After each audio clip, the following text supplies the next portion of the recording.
Hai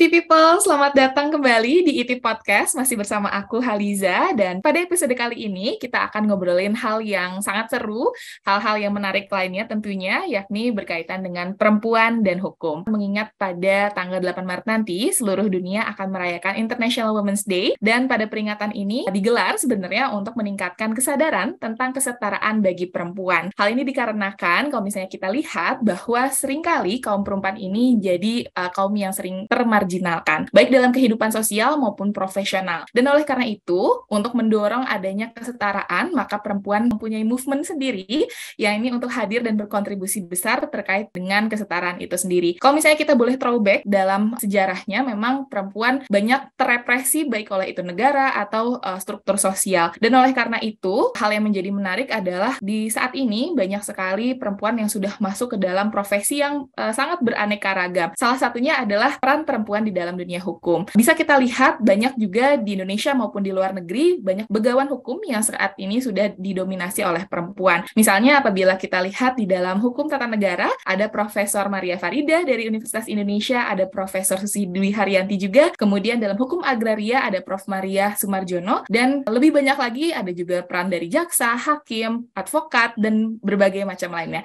Termasuk dalam hukum ketenagakerjaan, ada salah satu wanita hebat yang suka menyuarakan kaitan dengan hukum ketenagakerjaan dan terutama juga perempuan. Saat ini sudah bersama saya ada Ibu Nabila Rizfa Izati yang akan menjadi teman berdiskusi saya hari ini. Selamat pagi Ibu, selamat datang di IT Podcast. Pagi, terima kasih sudah diajak ngobrol. Senang sekali bisa ngobrol sama Bu Nabila. Apa kabar Ibu? Baik-baik, alhamdulillah sehat. Masih bersemangat untuk besok International Women's Day.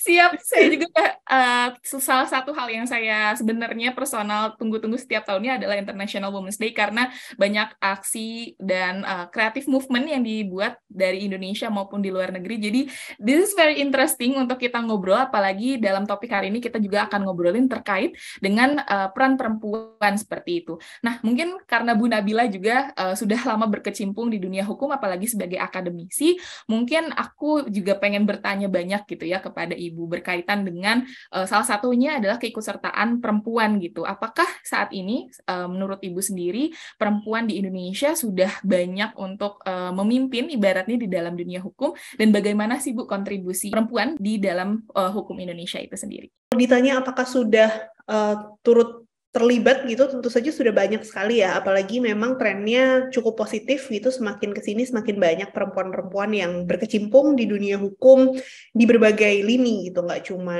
di penegakan hukumnya aja, nggak cuma jadi hakim, pengacara, kemudian jaksa, tapi juga di dunia akademik, jadi peneliti, itu berbagai lini itu sudah banyak sekali perempuan yang terlibat di situ. Tapi memang kalau kita bicara soal status quo gitu, biasanya kalau misalnya kita lihat di kampus saja sebenarnya mahasiswa fakultas hukum tuh cenderung yang gender balance, jadi laki-laki dan perempuannya cukup seimbang 11-12 gitu biasanya, kadang sedikit lebih banyak laki-laki, kadang sedikit lebih banyak perempuan, tapi cukup seimbang. Artinya kemudian ketika mereka masuk ke dunia kerja pun sebenarnya perempuan yang masuk di dunia kerja di sektor hukum tuh cukup banyak. Tapi kalau tadi pertanyaannya adalah yang memimpin, nah ini mulai terlihat nih, ada gap, mulai terlihat gender gap-nya terlihat di situ, karena kalau yang terlibat banyak, tapi ternyata yang memimpin sepertinya belum terlalu balance antara laki-laki dan perempuan. Berarti ternyata untuk akhirnya perempuan bisa berada dalam status atas gitu ya untuk menjadi seorang pemimpin ini, berarti di Indonesia sendiri masih ada challenge-nya sendiri gitu ya Bu. Nah kalau misalnya boleh tahu, kira-kira apa sih Bu yang dihadapi ketika khususnya perempuan gitu untuk bisa memimpin dalam dunia hukum? Karena ada beberapa bidang hukum yang ternyata agak sulit untuk dimasuki oleh perempuan gitu ya. Misalnya kayak hukum sumber daya alam, misalnya kalau kita boleh kan itu agak didominasi oleh laki-laki. Mungkin oleh Bu Nabila boleh di-share? Kalau tantangannya pasti berbeda-beda ya. Saya yakin setiap sektor atau setiap jenis profesi punya tantangan yang berbeda. Tapi kalau secara umum kan memang tantangan kultural perempuan di Indonesia itu masih cukup kental. Pandangan bahwa perempuan itu ya harus lebih banyak mengerjakan pekerjaan-pekerjaan rumah tangga, lebih banyak tugasnya itu adalah untuk ngurus anak, ngurus suami, itu menjadi tantangan kultural tersendiri gitu di Indonesia. Bahkan ketika perempuan itu sudah bekerja, misalnya ketika perempuan itu juga quote-unquote diperbolehkan, seakan-akan kayak kita harus meminta persetujuan gitu ya untuk bekerja. Ketika perempuan bekerja pun tidak serta-merta kerja-kerja perawatan, tugas-tugas kerja perawatan yang dia tanggung itu menghilang. Yang ada justru bertambah. Jadi bukan burdennya bukan berkurang, tapi kemudian justru menjadi double burden. Dan meskipun ini adalah sesuatu yang mungkin untuk sebagian orang bisa dimitigasi gitu, bisa uh, cukup privilege untuk punya orang lain untuk membantu misalnya mengurus anak, punya orang lain yang untuk membantu mengerjakan tugas-tugas domestik di rumah, tapi kan tetap saja kemudian ini menjadi tambahan beban bagi perempuan yang kemudian menjadi glass ceiling yang berbeda. Jadi memang tantangan antara perempuan dan laki-laki ketika dia mau menapaki tangga karir itu menjadi sangat berbeda. Artinya, ya itu tadi, ketika mulai mungkin sama, karena biasanya ketika mulai sama-sama single gitu kan, perempuannya single, laki-lakinya single, tapi ketika sudah di tengah-tengah karir, ketika perempuan itu sudah menikah dan kemudian punya anak gitu ya, padahal yang menikah kan dua orang, laki-laki dan perempuan sama-sama menikah, kemudian mereka punya anak, sama-sama punya anak, tapi ternyata tanggung jawabnya berubah. Tanggung jawab laki-lakinya tidak terlalu banyak bertambah, tapi tanggung jawab perempuannya bertambah. Maka ini yang kemudian menjadi tantangan tersendiri untuk memitigasi bagaimana kemudian perempuan itu bisa tetap berkarir di tengah double burden yang dia miliki di rumah tangga. Belum lagi kemudian pandangan bahwa ada beberapa profesi yang mungkin tidak cocok bagi perempuan karena terlalu keras misalnya atau apa. Itu kan sebenarnya pandangan-pandangan budaya ya, cultural yang sebenarnya tidak lagi relevan mungkin sekarang, tapi bagi sebagian besar orang masih dianggap sebagai sesuatu yang mempengaruhi gitu. Kayak perempuan itu kan bukan pemimpin itu kan laki-laki seharusnya. Jadi pandangan-pandangan seperti itu sih yang menurut saya masih jadi bagian dari glass ceiling perempuan. Kenapa kok perempuan itu kemudian punya tantangan yang berbeda dengan laki-laki?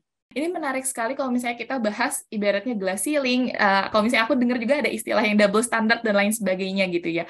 Nah, kalau misalnya secara, ada nggak sih Bu, misalnya yang bisa kita lakukan sebagai ibaratnya sebagai sebuah society gitu, untuk akhirnya sama-sama mendorong adanya kesetaraan itu sendiri. Karena kalau misalnya aku lihat, tema utama di tahun ini untuk International Women's Day adalah endorsement untuk kesetaraannya itu.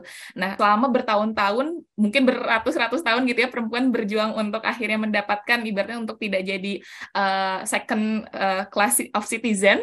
Nah, apakah tadi Ibu bilang secara budaya dan lain sebagainya. Nah, itu apakah ada ibarat formulanya? Apa sih yang bisa kita lakukan gitu? Kalau formula mungkin nggak ada ya, atau belum ketemu gitu, saya juga belum tahu ada formulanya atau enggak. Tapi kalau ditanya ada apa enggak yang bisa kita lakukan, ada banget, ada banyak banget yang bisa kita lakukan untuk bisa mendorong itu sebagai bagian dari masyarakat juga ya. Kampanye-kampanye yang dilakukan soal kesetaraan gender itu kan sebenarnya bagian dari trying to break the glass ceiling itu tadi. Karena kalau misalnya kita punya glass ceiling, ketika yang mencoba menghancurkan itu hanya satu orang, sulit sekali. Tapi ketika itu dilakukan secara kolektif, secara bersama-sama, maka kemungkinan breaking the glass ceiling itu sebenarnya besar. Ada banyak sebenarnya upaya-upaya yang bisa dilakukan. Salah satunya misalnya beberapa tahun belakangan ini International Labour Organization sedang mengkampanyekan soal rekognisi kerja-kerja perawatan atau care work ya. Jadi kan kalau misalnya kita bicara soal kerja perawatan atau care work, itu kan ada unpaid care work, ada paid care work. Yang kita lakukan pekerjaan-pekerjaan domestik di rumah itu sebenarnya adalah unpaid care work. Itu adalah kerja tapi tidak dianggap sebagai pekerjaan. Nah, salah satu cara awal untuk bisa grasping permasalahan atau tantangan yang bisa yang dihadapi perempuan adalah merekognisi bahwa pekerjaan domestik adalah pekerjaan. Ketika kita merekognisi pekerjaan domestik itu sebagai pekerjaan, maka kita mulai bisa berempati nih bahwa oh ternyata perempuan, ibu, istri itu dia punya double burden ya, ketika dia juga punya pekerjaan di rumah yang dia kerjakan di rumah, dan dia juga punya pekerjaan di luar, Ketika kita mulai merekognisi ini, maka kemudian bisa ada dorongan untuk melakukan redistribusi. Jadi kalau memang pekerjaan domestik ini berat dan besar gitu di rumah, maka cara untuk bisa membuat perempuan ini sedikit berkurang bebannya adalah dengan meredistribusi beban-beban pekerjaan domestik ini tadi kan. Makanya kemudian muncul kampanye-kampanye soal redistribusi pekerjaan domestik antara laki-laki dan perempuan.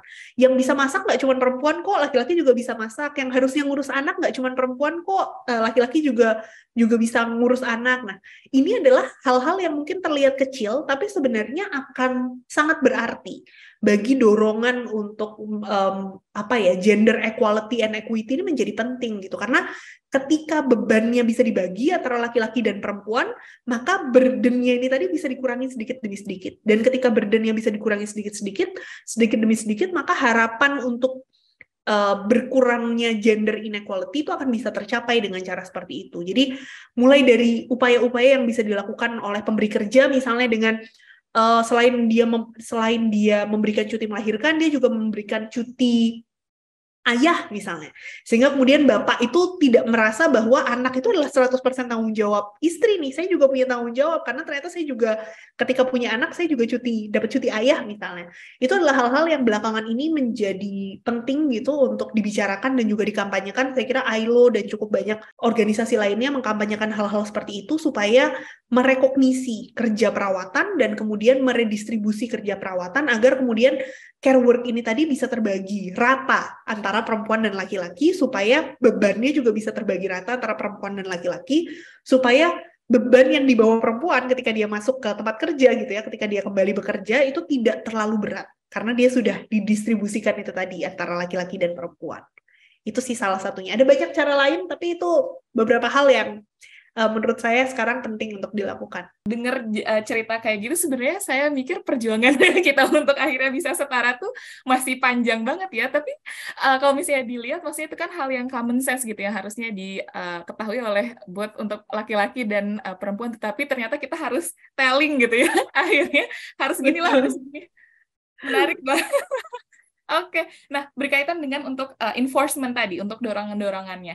Nah, ketika akhirnya nggak banyak tadi kita berbicara gitu ya untuk perempuan-perempuan di Indonesia, khususnya di dalam bidang hukum, yang sudah duduk sebagai yang punya power gitu ibaratnya, bisa nggak sih Bu untuk kayak influencing bahwa kebijakan-kebijakan di Indonesia atau di peraturan perundang-undangan ya let's say dengan kacamata perempuan, dan apabila ada kira-kira apakah akhirnya itu bisa ibaratnya membantu sekali untuk akhirnya membuka hak-hak tadi yang perempuan dapatkan, ibaratnya kayak tadi redistribusi gitu ya untuk pembagian kerja dan lain sebagainya.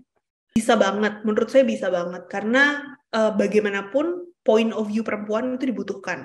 Ketika kita bicara soal pembuatan kebijakan misalnya, gimana bisa kita berharap ada kebijakan yang berpihak pada perempuan ketika yang membuat kebijakannya 95% laki-laki misalnya, atau bahkan 100% laki-laki. Akan sulit sekali kemudian bisa memahami betapa pentingnya peran-peran kerja perawatan itu tadi dibagi misalnya ketika yang melihat 100% point of view-nya adalah point of view laki-laki. Sehingga adanya perempuan di posisi-posisi strategis untuk mengambil kebijakan itu sangat penting menurut saya untuk membantu meningkatkan hak-hak perempuan. Apakah sudah ada hasilnya atau tidak? In a way sudah ada beberapa misalnya undang-undang penghapusan kekerasan seksual misalnya, itu adalah salah satu contoh keberhasilan untuk yang berhasil didorong karena dia didorong oleh organisasi-organisasi perempuan sipil, kemudian dia didorong juga, dia di backup oleh oleh pembuat kebijakan perempuan yang kemudian akhirnya secara bersama-sama bisa menghasilkan undang-undang PKS meskipun dalam jangka waktu yang sangat panjang ya, tapi ada gitu, hasilnya tuh ada. Bahwa PR kita masih banyak, ya memang masih ada banyak sekali PR-nya, tapi setidaknya saya melihat progres itu ada. Dan progres itu memang bisa didorong dari berbagai arah, dari yang di dalam, dari pembuat kebijakannya, dari kemudian akademisi-akademisi yang membuat kajian-kajian mengenai itu misalnya, dari kemudian para penegak hukum yang berperspektif gender, yang lebih berperspektif gender itu kan penting sekali. Adanya polisi yang berperspektif gender, adanya jaksa yang berperspektif gender, adanya hakim yang berperspektif gender, adanya pengacara yang berperspektif gender, itu sedikit demi sedikit akan bisa bersama-sama mendorong perubahan ini tadi. Dan progres itu ya memang bisa dibuat, bisa terjadi ketika ada dorongan itu. Ketika kita tidak melakukan apa-apa ya mau tidak mau kita akan jalan di tempat. Jadi sesedikit apapun progres itu lebih baik daripada kemudian kita jalan di tempat. Dan saya kira kita sudah di arah yang tepat sih, melihat beberapa progres belakangan ini. Sepertinya saya sih cukup optimis bahwa ke arah kesetaraan gender atau perlindungan hak-hak perempuan yang lebih baik itu kita berada di track yang benar, setidaknya beberapa tahun belakangan ini. Jadi memang salah satu hal yang menjadi kunci utamanya adalah meskipun akhirnya perempuan saat ini masih struggling gitu ya untuk akhirnya ada di dalam posisi strategis, setidaknya nantinya mungkin ada sentuhan-sentuhan tadi seperti yang Ibu bilang perspektif gender itu gitu ya. Setidaknya itu akan membantu akhirnya untuk perempuan-perempuan untuk bisa lebih pede, akhirnya untuk bisa berkontribusi lebih besar untuk di society-nya itu sendiri. Nah, ini menarik sekali berkaitan dengan akhirnya generasi perempuan di masa depan gitu ya, Bu. Menurut Ibu sendiri, pandangannya kalau aku boleh minta opininya, bagaimana sih Bu generasi perempuan di masa yang akan datang dalam membentuk ya ekosistem legal profession ini seperti itu? Saya sih cukup optimis ya dengan generasi perempuan di masa mendatang. At least dari sisi kuantitas, seperti yang saya bilang tadi, saya melihat tren mahasiswa hukum itu cukup gender balance, sehingga artinya cukup banyak perempuan yang tertarik untuk bisa berkecimpung di dunia hukum gitu ya, untuk bisa masuk ke sektor hukum. Dan saya kira paparan-paparan informasi yang juga jauh lebih mudah didapatkan oleh teman-teman generasi muda zaman sekarang juga kemudian lebih membuka pandangan dan perspektif teman-teman generasi muda sekarang, tidak hanya yang perempuan tapi juga yang laki-laki gitu ya, pandangan yang lebih tidak patriarkis, yang lebih gender balance, itu sepertinya saya berharap banyak lah sama generasi muda gitu, karena dengan paparan informasi yang lebih besar seharusnya sudah bisa mulai membongkar paradigma-paradigma usang gitu ya, paradigma tradisional bahwa perempuan itu tugasnya di rumah, laki-laki tugasnya di luar, pemimpin itu harus laki-laki, kemudian perempuan itu nggak usah sekolah tinggi-tinggi. Itu kan paradigma-paradigma usang yang saya kira, at least kalau saya lihat di sosial media, itu sudah banyak sekali di-challenge oleh teman-teman yang generasi muda, atau at least lebih muda dari saya lah gitu. Pandangan-pandangan ini sudah mulai dianggap, apa sih kuno banget pandangan kayak gini, udah nggak kayak gitu lagi. Jadi kalau saya sih cukup optimis bahwa teman-teman generasi muda itu kemudian bisa mendorong progresivitas ini tadi menjadi ke arah yang lebih baik gitu. Saya sih positive thinking sih, Mbak. Harus optimis ya, Bu. Saya juga merasa saya masih generasi muda sih, jadi saya optimis dengan generasi kita. Betul. Oke, nah mungkin untuk karena ini sebenarnya kalau misalnya ngobrol sama Bu Nabila tuh banyak banget insight-nya yang sebenarnya pengen saya korek lebih mendalam, tapi sebenarnya waktu kita tuh terbatas gitu ya. Semoga next time kita bisa ngobrol lebih banyak sama Ibu, tapi mungkin untuk sebagai closing statement gitu ya Bu Nabila, berkaitan dengan nanti tanggal 8 Maret ini, International Women's Day, mungkin harapan dari Ibu seperti apa dan bagaimana harapan Ibu kepada para perempuan di Indonesia khususnya yang berprofesi di dunia hukum. International Women's Day ini memang hari yang baik untuk jadi pengingat kita bersama ya, bahwa perjuangan itu masih panjang, perjalanan itu masih panjang, dan perjuangan ini hanya bisa dimenangkan ketika kita bersama-sama. Tidak hanya semua perempuan, tapi juga perempuan dan laki-laki sebenarnya bersama-sama gitu. Karena dunia yang lebih adil bagi perempuan adalah dunia yang lebih adil bagi semua orang. Kita tidak sedang berusaha menang gitu ya, kita tidak sedang berusaha mengalahkan laki-laki, enggak. Kita sedang berusaha berada dalam dunia yang lebih adil bagi semua orang. Jadi menurut saya sih sudah jadi keniscayaan bahwa perjuangan ini berusaha dimenangkan bersama-sama, baik oleh laki-laki maupun oleh perempuan. Jadi semoga semangat itu, spirit itu yang kemudian bisa kita jaga bersama agar peringatan International Women's Day ini tadi bisa jadi apa ya? Bisa jadi media yang menyalakan api kita kembali lah, melihat bahwa ada banyak perjuangan yang masih harus kita lakukan bersama-sama. Sepakat banget sama Ibu bahwa ini kita lagi nggak competing with anyone gitu ya, kita lagi menuju satu hal yang sama, to be a better world and better society tentunya. Thank you banget Bu Nabila atas waktunya. Senang Sama-sama. sekali ngobrol-ngobrol di pagi ini sama Ibu. Semoga sehat terus ya Ibu, dan semoga Sama kita Liza, punya semoga kesempatan sehat lain. juga. Amin. Terima kasih banyak Bu Nabila, dan tentunya terima kasih juga kepada IT People yang sudah mendengarkan podcast ini. Dan kalau misalnya kamu ada pendapat berkaitan dengan International Women's Day atau misalnya mempunyai topik yang bisa kita bahas, boleh sekali untuk dituliskan di dalam kolom komentar. Kalau misalnya kamu juga suka untuk video ini, boleh untuk subscribe dan like videonya. I'm Haliza signing out. Terima kasih banyak dan see you on another episode. Terima kasih, Bu. Dadah, terima kasih.